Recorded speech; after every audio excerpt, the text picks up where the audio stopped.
Hi everyone, welcome back. My name is Eve, and this is Social Anxiety Butterfly, where I talk about all things social anxiety, general anxiety, panic disorder, depression, all the fun stuff, so that maybe, somebody watching can relate, hopefully, to at least one thing that I say in every video.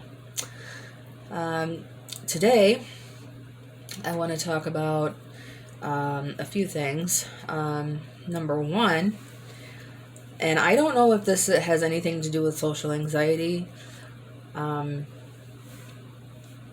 because like I said in previous videos, I don't know anyone who has social anxiety to the degree and extent, whatever you want to call it, that I do. I think pretty much everyone out there, with the exception of some, rare cases that, like, people don't like to speak in public usually and all that, but that mine is like so far beyond that, it's not even funny. So it's not just your typical, like, oh man, getting up in front of a crowd, yeah, it makes me a little nervous, I can still do it. No, I'd friggin' pass out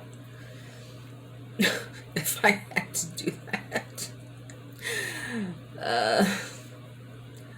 But anyways, and I'm sorry, but in my videos, as you may have noticed, like I just kind of like am all over the place because I don't edit my videos purposefully, because from beginning to end, it's just one shot, and I want people to see, like, just how I am. And I'm not going to edit out the stupid parts, because my video would be like 2 seconds long.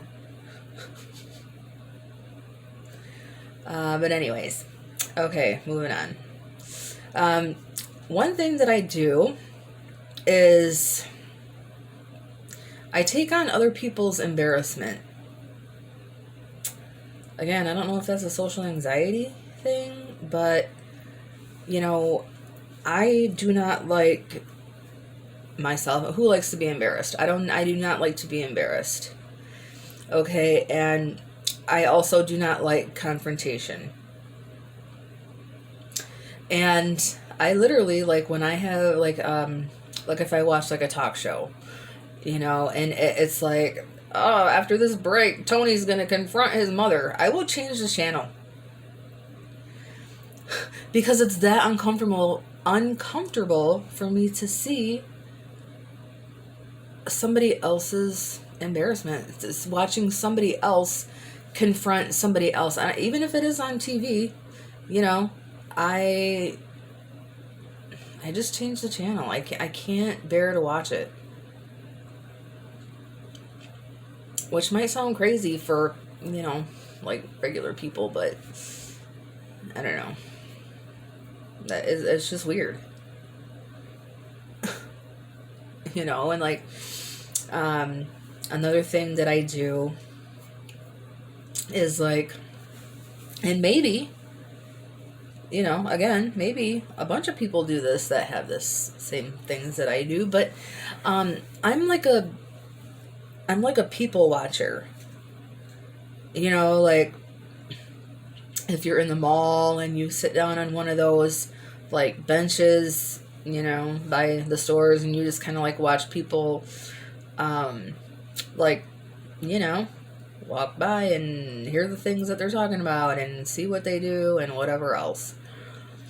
And it's not like I'm a creeper or anything like that. It's not. It's not that at all. It's, I think a lot of it has to do with the fact that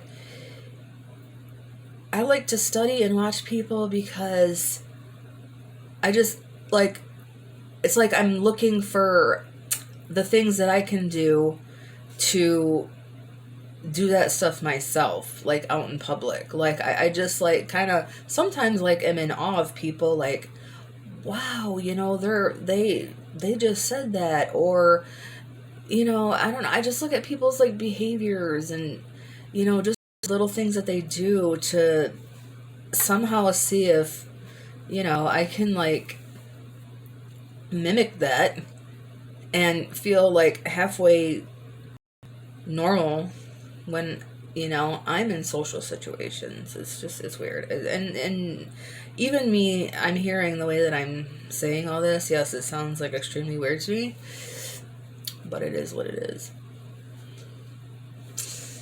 um I'm a former smoker, which I think that for people with anxiety and social anxiety and depression and all that, like, I sometimes I just think it comes with the territory.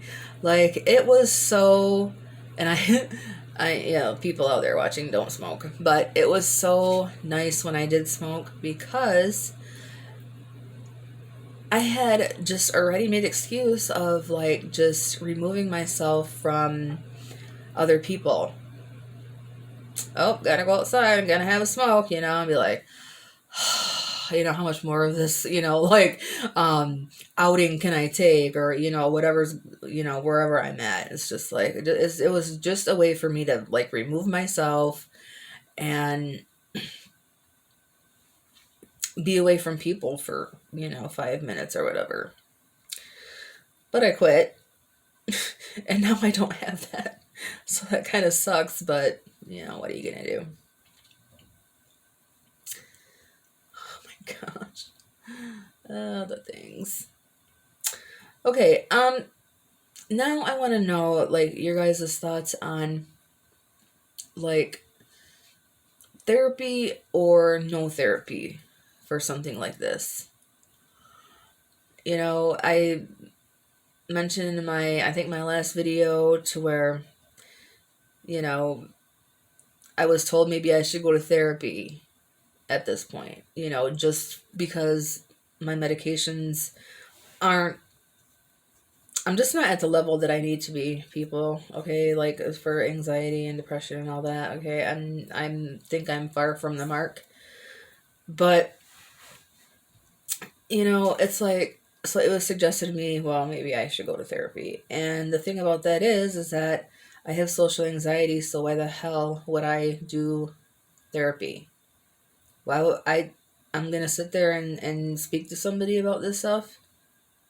It's one thing me sitting here by myself in this room, like, like whatever, no one's here except for my cat and my dog, so it's like I'm just talking to my phone. But to sit there and like explain this stuff to another person, I don't care if they are a professional or not, just, I don't know. It's like I mentioned before, it's like I can't like put my social anxiety on pause in order, to like talk with somebody.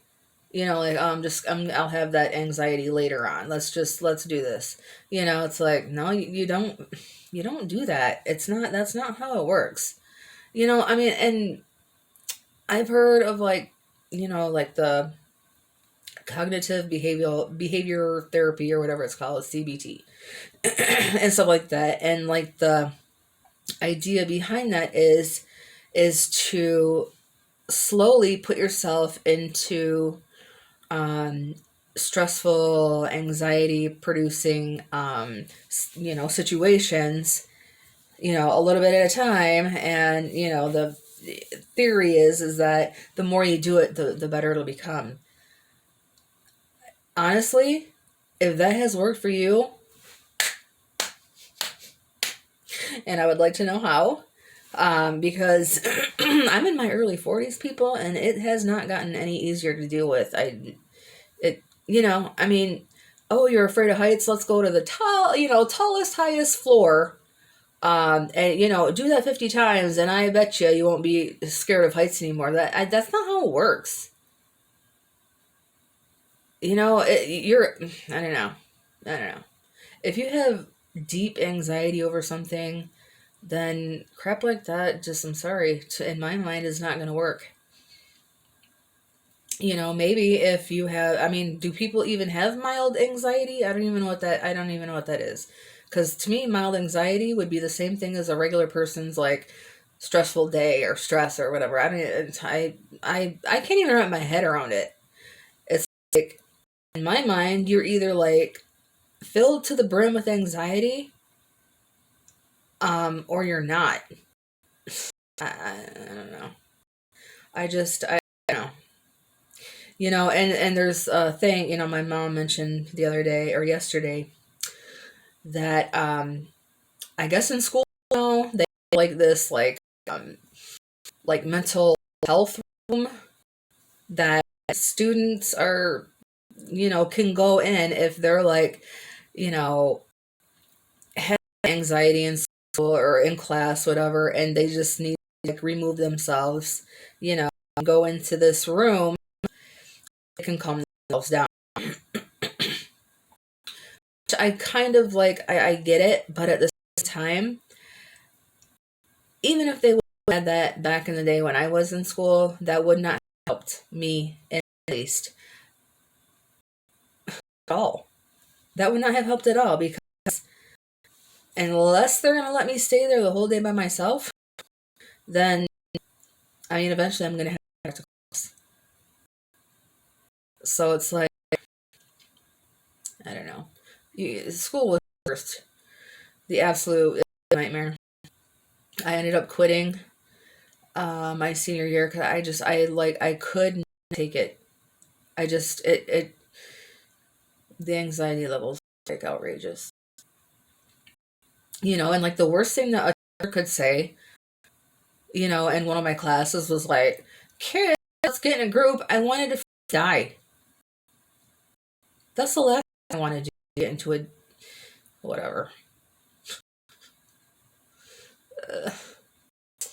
All right. Anyways, that's gonna wrap up this video. Um, down in the comment section, like, do you take on other people's embarrassment? Do you see a confrontation and immediately want to turn away?